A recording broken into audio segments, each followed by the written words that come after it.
Let me ask you a couple of questions. Do you ever suffer from anxiety or panic? Do you have moments in your life where you feel that it's best to remain alone and isolated? Do you ever feel that disagreeable people are judging you? Does your body suffer reactions of nervous tension and fatigue, especially after a conversation with someone in particular? Do you ever find yourself avoiding certain people who seem to hurt you over and over? If you've answered yes to any of these questions, then this video is for you. Recently, I did a video about my trip to Pinnacle Mountain in central Arkansas. The reason I went there was to absorb and upgrade my own energy field on top of the crystalline pyramidal structure. After trekking up the mountain and reaching the summit, my intentional prayer was to receive a gift of insight from the Great Spirit, something to help my soul's evolution, and hopefully to help me with my spiritual de-armoring, healing, and bodywork. Not long after I posted that video, strangely enough, I endured a severe emotional crash. It hit me out of nowhere. I never saw it coming. The next day, my entire body went into extreme panic anxiety, convulsions, uncontrollable shaking. I must say, it was a crisis that affected my entire nervous system. What followed next was a period of emotional and mental disequilibrium. Though this sort of event is not unfamiliar to me, this time there was nothing visibly wrong with my life, nothing challenging, so none of it made any sense. But of course, I had asked, and this is what showed up. In fact, in that video, I actually mentioned how wonderful my life had become after 4 years of several unfortunate circumstances. It actually reminds me of an old Zen story about a man who acquires a herd of wild horses. One day, they just showed up in his corral, and his neighbors came over and all remarked, "Oh, how wonderful that you have all these horses." But the man said, "It's too soon to tell." So the story goes on depicting fortune followed by misfortune, back and forth, and each time the man only remarked, "Good or bad, it's too soon to tell." This is quite similar to how the anxiety unfolded for me. Initially, I thought the ordeal my body was going through was quite tragic. Yet, over the course of the next couple of days, I received a remarkable insight, one that enabled me to break apart a significant mental structure, something I've suffered with for many, many years. And when I saw through it, the whole thing completely collapsed. Such is the miraculous power of right intention, coupled with the healing, transformative energy of an ancient pyramid and a crystal skull. So today, I decided to go back and visit the river, one of my favorite places. I wanted to absorb the natural forces. I very much recognize the need to feel this pain completely and process my way through it. What I experienced was actually an intimate encounter with my core trauma. This crisis manifested in my heart-mind as deep feelings of rejection and abandonment, something that has haunted me for many decades. These two issues have tormented me all my life. For more details about this part of the story, you can read my book, Primal Conscious Living, Loving, and Dying. During this particular go-round, it resulted in full-blown body panic anxiety. And it was so bad that I couldn't sleep, couldn't settle my body. My mind constantly raced while my body was shaking uncontrollably. It actually felt like a psychological crack-up, something I mentioned in a previous video called Sovereignty of the Heart, regarding the internal process a shaman endures whenever they come face to face with their own source of spiritual authority. All of their structures collapse, and they begin to embody their own gifts of power, wisdom, and insight. What I learned in going through this process myself is how much I tend to leave my body by being too much in my mind. And I think this is fairly common for men, especially those who live mostly in the creative thought realm. Consequently, whenever a woman gets bored or unattracted to a man in her life, it's most likely because he isn't being present with her. Instead, he leaves his body and dwells in his mind. Then she can no longer feel him.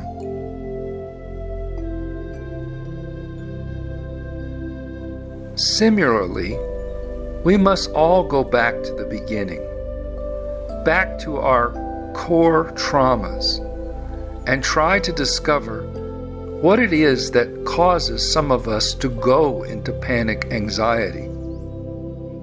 By looking into the fundamental causes, perhaps we can unravel the entire dynamic once and for all. Each one of us must one day face a similar ordeal.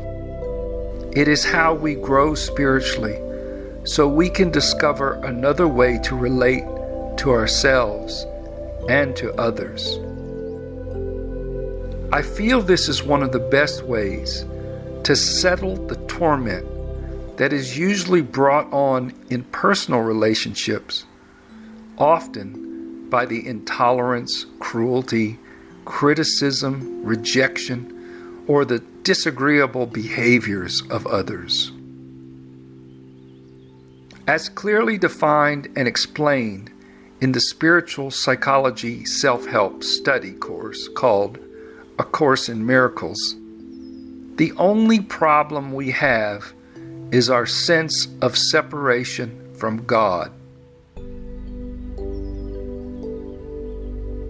This source is actually who we are.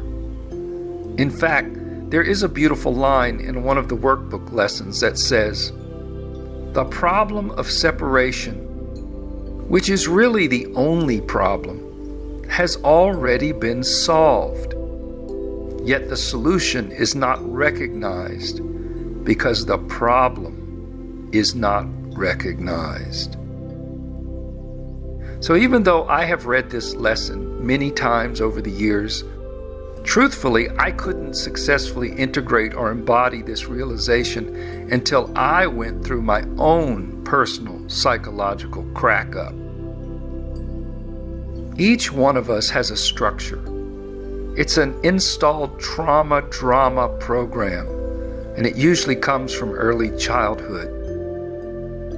And this mental structure seems to run on automatic pilot until we break through it. And this takes conscious willingness. Until the patterns are broken and replaced, it becomes our particular way that life is, and it operates constantly like an unconscious programming, complete with its own set of thoughts, beliefs, opinions, personality traits, perceptions, and of course, particular habits. This way that things are is unique to each person. And I see now that most conflicts between people arise out of this unconscious programming. When one person's way that things are disagrees with another person's way that things are, the outcome manifests as some kind of disconnect, conflict, hurt, or alienation, sometimes even war. Herein is the reinforcement of the original problem, which is our sense of separation from God. This is something we all suffer. Even if we don't believe in God, we still experience it as loneliness and boredom. And then we deal with that discomfort through various distractions, coping strategies, addictions, or obsessions with money, travel, possessions, children, relationships, even our health. When the historical Buddha declared his first noble truth, he said, "Life is suffering." What he meant is simply this same condition, this same idea of sense of separation from the source. The Buddha explained that forms are temporary, and that the third dimensional reality is actually unreliable. Therefore, it's frustrating, dissatisfying, and of course, illusory.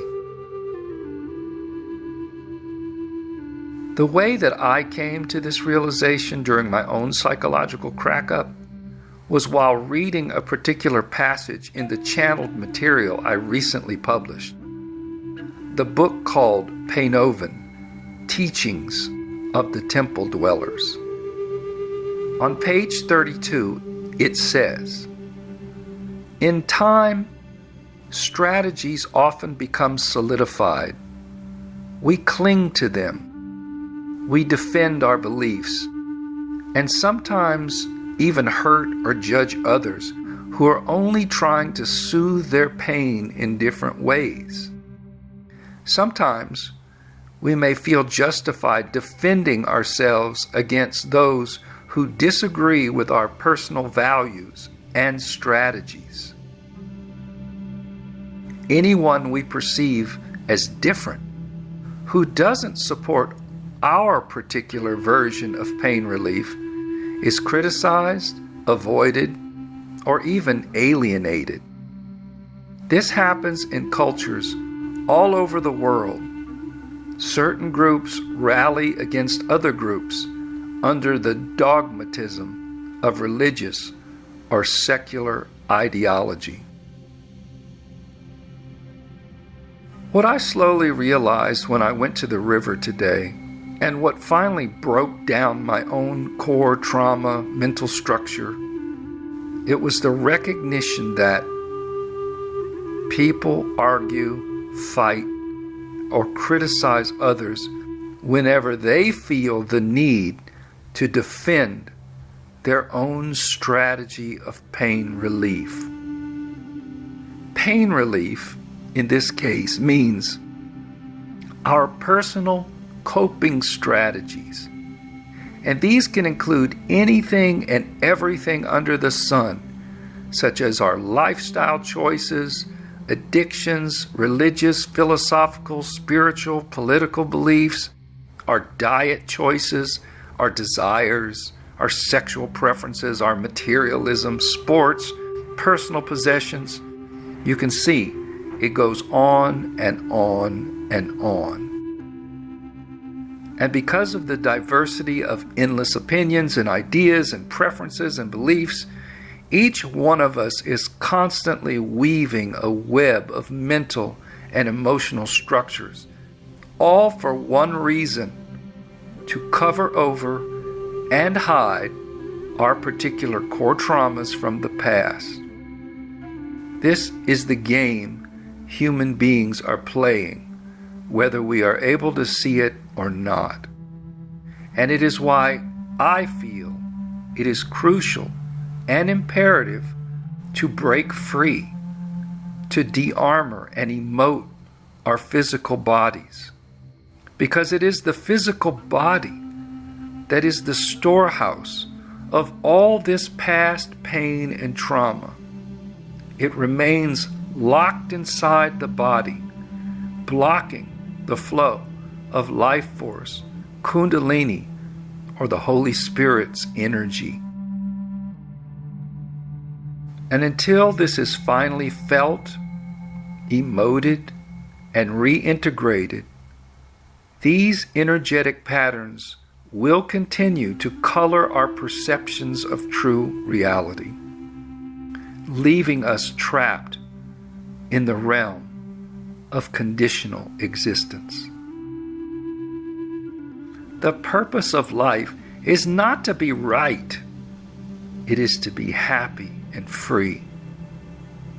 How can you and I break free?